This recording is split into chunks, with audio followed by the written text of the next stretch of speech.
গৌৰীপুৰ বালাসনত ৰাইজৰ দলৰ বৃহৎ যোগদান কাৰ্যসূচী ধুবুৰীত কংগ্ৰেছ আৰু AIUDF দলৰ কৰা খহনীয়া কংগ্ৰেছ আৰু AIUDF দল ত্যাগ কৰি ৰাইজৰ দলত যোগদান শ পুৰুষ মহিলাৰ ধুবুৰী জিলাৰ নৱনিযুক্ত ৰাইজৰ দলৰ সভাপতি জামাল হক আৰু কেন্দ্ৰীয় সাংগঠনিক সম্পাদক মনছুৰ ৰহমানৰ নেতৃত্বত বালাসন অঞ্চলত এখন সভাত কেইবা শতাধিক কংগ্ৰেছ আৰু AIUDF দলৰ কৰ্মী পুৰুষ আৰু মহিলা ৰাইজৰ দলত যোগদান কৰে।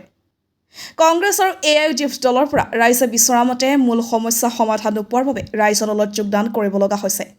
ৰাইজৰ দলৰ সভাপতি অখিল গগৈ নেতৃত্বৰ গোটেই অসমতে যোগদান কাৰ্যসূচী চলাই আছে আৰু অনাগত 2026 নিৰ্বাচনত বলিষ্ঠ আৰু শক্তিশালী ৰূপত ৰাইজৰ দলে অংশগ্ৰহণ কৰিব আৰু ধুবুৰী জিলাৰ পৰা 3টাতকৈ বেছি সমষ্টিত ৰাইজৰ দলে বৃহৎ জয়লাভ কৰিব বুলি মন্তব্য কৰে। গৌৰীপুৰৰ পৰা নিৰঞ্জন প্ৰধানীৰ report, north east frontier news.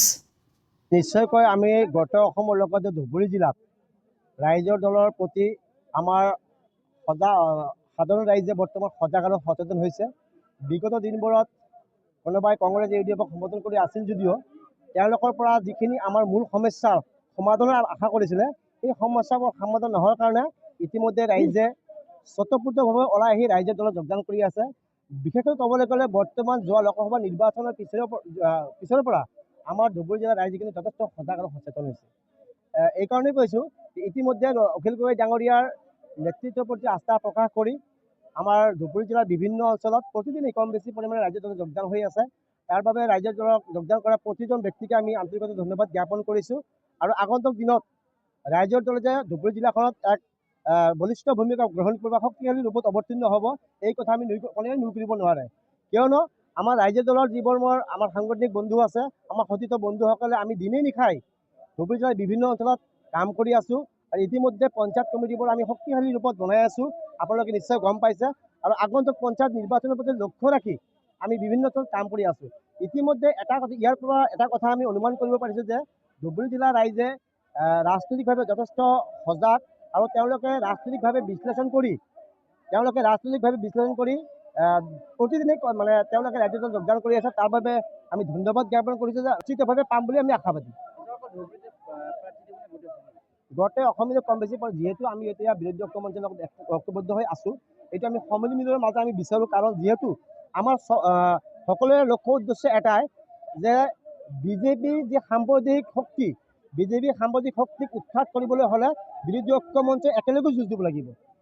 তাৰ বাবে আমি সকলোকে এটা কথা অনুৰোধ জনাইছোঁ যে সন্মিলনৰ মাজেৰে CNৰ নিশ্চয় অলপ মনোমালিন্য হ'ব যদিও এৰা ধৰাৰ মাধ্যমতে বিজেপিক উৎখাত কৰাৰ ক্ষেত্ৰত সকলো ৰাজনৈতিক এক হৈ নিৰ্বাচনত অৱতীৰ্ণ হ'ব বুলি আমি আশাবাদী। কৈছে এইটো আপোনালোকে নিশ্চয় দেখা পাইছে 2024 যিটো লোকসভা নিৰ্বাচনত যোৱা নিৰ্বাচনত দেখিবলৈ পাইছে। ইয়াত বৰ্তমান UDF দল মানে ইতিহাস হ'বলৈ গৈ আছে। সিহঁতে এইটো গমেই পোৱা নাই যে UDF দলটো ইতিহাস হ'বলৈ গৈ আছে। ৰাইজে মনৰ পৰা মুচি পেলাইছে, কাৰণ সিহঁতে যিটো উদ্দেশ্য লৈ আহিছে আৰু যিটো কাম কৰিছে আৰু সিহঁতে আহি যে আজি অসমৰ যিটো বাতাবৰণ সাম্প্ৰদায়িক এটা কলুষিত কৰিছে, গোটেই আপোনালোকে আজি তাৰিখত ৰাইজে ভুল ভুগি আছে। গতিকে এইটো দলৰ কথা আৰু বাদ, এইটো দল ইতিহাস হ'বলৈ গৈ আছে। গতিকে এই দলৰ ফেক্টৰ কৰি ধৰা নাই।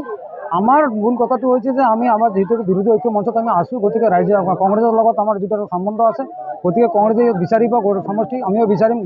যাৰ কাৰণে আমি গোটেই সমষ্টিটো আমাৰ মানে চুকে কোণে সমষ্টিত যি প্ৰতিখন জিলাৰ প্ৰতিটো সমষ্টিৰ চুকে কোণে আমি ৰাইজৰ দলৰ সাংগঠনিক ভেটি মজবুত কৰি আছোঁ আৰু ৰাইজে স্বতঃস্ফূৰ্তভাৱে আঁকোৱালি লৈছে। আপোনালোকে নিশ্চয় দেখিবলৈ পাইছে যোৱা লোকসভা নিৰ্বাচনৰ সময়ত উৎসাহ আমি দেখিবলৈ পাইছোঁ। ৰাইজে ব্যাপকভাৱে আমাক আঁকোৱালি লৈছে।